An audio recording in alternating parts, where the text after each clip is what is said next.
on that word. Have some faith. Have some faith. For once, have faith. And walk in that thing with so much authority.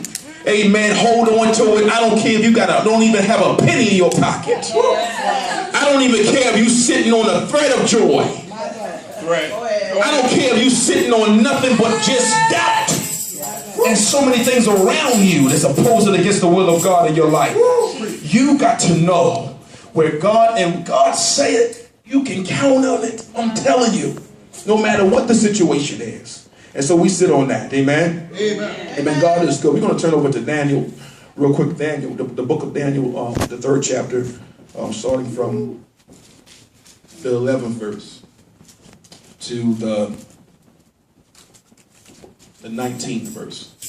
The 11th to the 19th. Daniel's 3:11 through 19.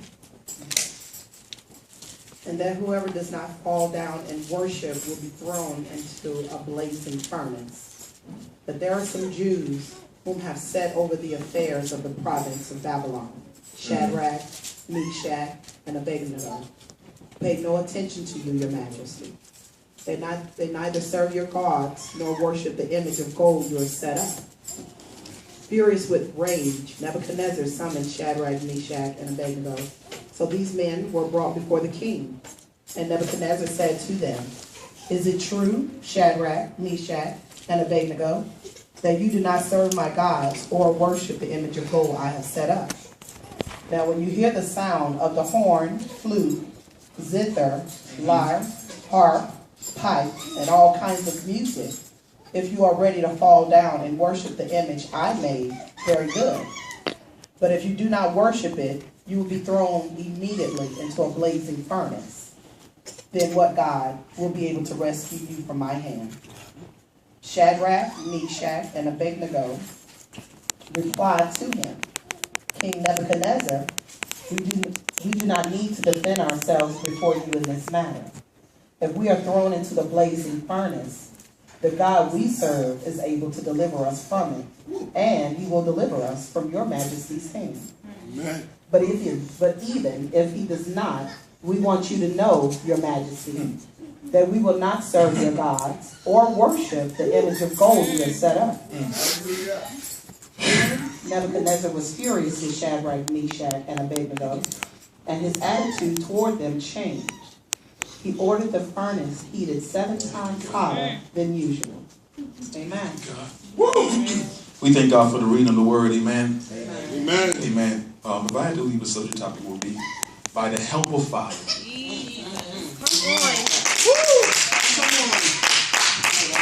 By the help of fire. By the help of fire. By the help of fire. Look at somebody next to you and say, "There's something good coming out of this." It's something good coming out of this. Turn to someone else and say, "It's something good It's something good coming out of this."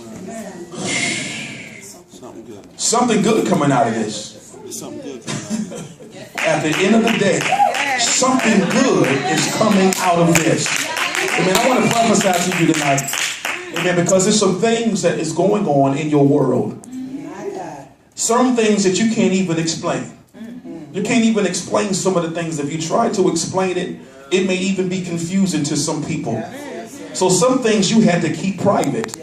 Because you couldn't allow people to come into your world to even have a revelation about what they think you're going through. But it's something when you begin to understand the magnitude of what you're going through, amen, when you start to illustrate it to people, amen, because they won't begin to understand your praise and understand what you're going through, or understand why you worship God the way that you do. People don't understand, amen, it's hard, but you still keep a smile on your face. It's hard, but you still happen to still come to church. It's hard that you still love people, amen, even when you felt like, amen, you had no strength left inside of your spirit. Amen, sometimes amen, to even comprehend, amen, amen, the magnitude, man, of the pain that you had to go through out the course of your life. but yet you have enough strength to understand the revelation on why you're going through what you're going through. You're going through, amen, because you're subsiding past the fact that you was hurt. And the fact that you was crying, the fact that you was going through, amen. But at the same time, I know it sounds crazy for me even saying this, but it's because you begin to praise God on why you're going to the fire. All right, come on. Some people do not want to do whatever God has called them to do. So when you say, God, let your will be done, what are you saying? What are you saying when you say, God, let your will be done in my life? Because what you're saying right there is, I don't care what I go through. I have enough God in me to understand, amen, who I am in you and in my relationship with you. It don't even matter what I go through anymore. Be with me. I know